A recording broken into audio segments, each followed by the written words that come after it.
Assalamualaikum warahmatullahi wabarakatuh. Perkenalkan, nama saya Regil Danja, NIM 19042027.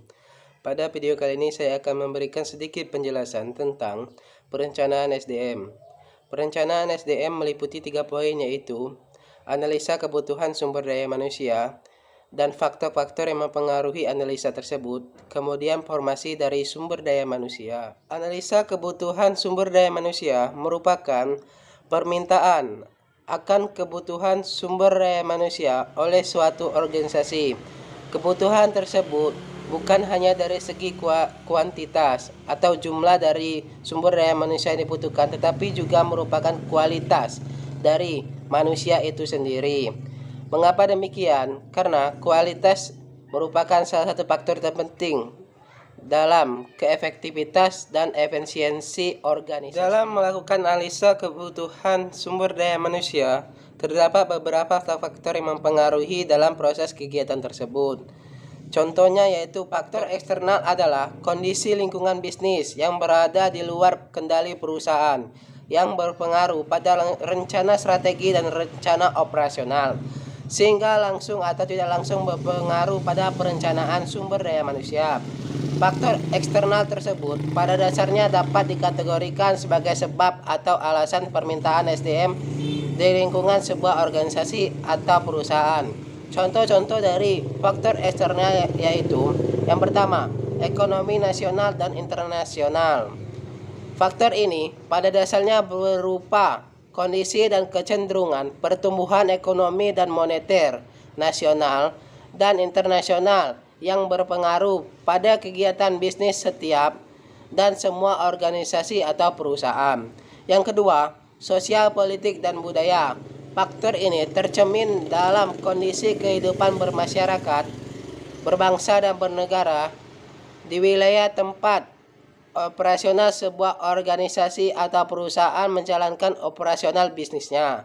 Yang ketiga, perkembangan ilmu dan teknologi. Perkembangan dan kemajuan ilmu dan teknologi berpengaruh pada kecepatan dan kualitas proses produksi dalam bentuk teknologi untuk mendesain produk, meningkatkan efisiensi kerja, produktivitas dan kualitas produk, termasuk juga teknologi memberikan pelayanan yang sesuai dengan keinginan dan kebutuhan konsumen.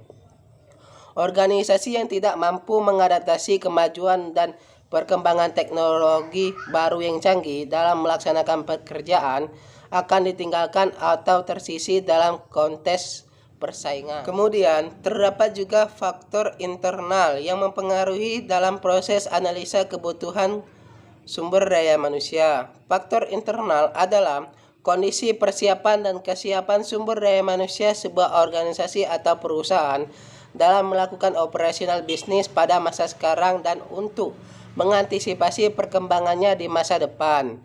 Dengan kata lain, faktor internal adalah alasan permintaan sumber daya manusia yang bersumber pada kekurangan SDM di dalam organisasi atau perusahaan yang melaksanakan bisnisnya. Maka oleh sebab tersebut, maka diperlukannya penambahan jumlah sumber daya manusia. Contoh-contoh dari faktor internal yaitu: yang pertama, faktor rencana strategi dan rencana operasional. Faktor ini merupakan penyebab utama yang terpenting dalam memprediksi kebutuhan sumber daya manusia. Faktor yang kedua yaitu faktor prediksi produk dan penjualan. Faktor ini yaitu memprediksi produk apa yang akan dihasilkan dan produk apa pula yang bisa dipasarkan. Prediksi ini pada dasarnya merupakan prediksi laba yang dapat diraih dengan menggunakan jumlah dan kualitas sumber daya manusia yang sudah dimiliki oleh organisasi tersebut.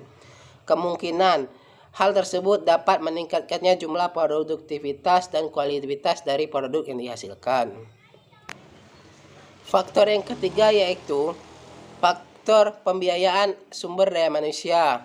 Dalam memprediksi kebutuhan sumber daya manusia, sekurang-kurangnya sebuah organisasi harus memprediksi kemampuan dari organisasinya untuk membayar gaji dari pegawainya, sehingga dari presentasi laba tersebut dapat diraih oleh organisasi dan perusahaan secara berkelanjutan. Faktor yang keempat yaitu faktor pembukaan bisnis baru. Faktor ini merupakan faktor yang diprediksi oleh organisasi terhadap kebutuhan sumber daya manusia dalam perencanaan sumber daya manusia, baik jumlah maupun kualitasnya, yang disebabkan oleh pengembangan bisnis baru di lingkungan sebuah organisasi atau perusahaan. Sehingga dari pengembangan tersebut, apakah organisasi membutuhkan tambahan dari sumber daya manusia ataupun tidak. Yang kelima yaitu faktor desain organisasi dan desain pekerjaan. Faktor ini yaitu semakin banyaknya unit kerja dalam struktur organisasi, maka semakin banyak dan semakin bervariasi kualifikasi permintaan dalam perencanaan sumber daya manusia sebuah organisasi atau perusahaan. Dan faktor yang keenam yaitu faktor keterbukaan dan keikutsertaan para manajer. Pada dasarnya, faktor ini berkenaan dengan keterbukaan dan kebijaksanaan manajer pusat, bagaimana cara mereka melaksanakan pekerjaannya dengan penuh bijaksana. Bijaksana di sini dalam artian contohnya tanpa melakukan tindak diskriminasi dengan nilai-nilai demokratis yang memungkinkan perencanaan SDM memprediksi jumlah dan kualifikasi permintaan SDM secara akurat dan objektif. Lalu terdapat juga faktor ketiga, yaitu faktor persediaan karyawan dalam kegiatan analisa kebutuhan sumber daya manusia. Faktor persediaan karyawan merupakan kondisi tenaga kerja atau sumber daya manusia yang dimiliki perusahaan sekarang dan prediksinya di masa depan yang berpengaruh pada permintaan tenaga kerja baru. Kondisi tersebut dapat diketahui dari hasil audit sumber daya manusia dan sistem informasi SDM sebagai bahan dari sistem informasi manajemen sebuah organisasi atau perusahaan. Contoh-contoh dari faktor ini yaitu yang pertama, karyawan yang akan pensiun. Yang kedua yaitu pengunduran diri karyawan, dan yang ketiga yaitu kematian maupun sebagainya. Kemudian poin terakhir dalam perencanaan SDM yaitu formasi SDM. Formasi SDM merupakan jumlah dan susunan pangkat pegawai yang diperlukan dalam suatu satuan organisasi untuk mampu melaksanakan tugas pokok dalam jangka waktu tertentu.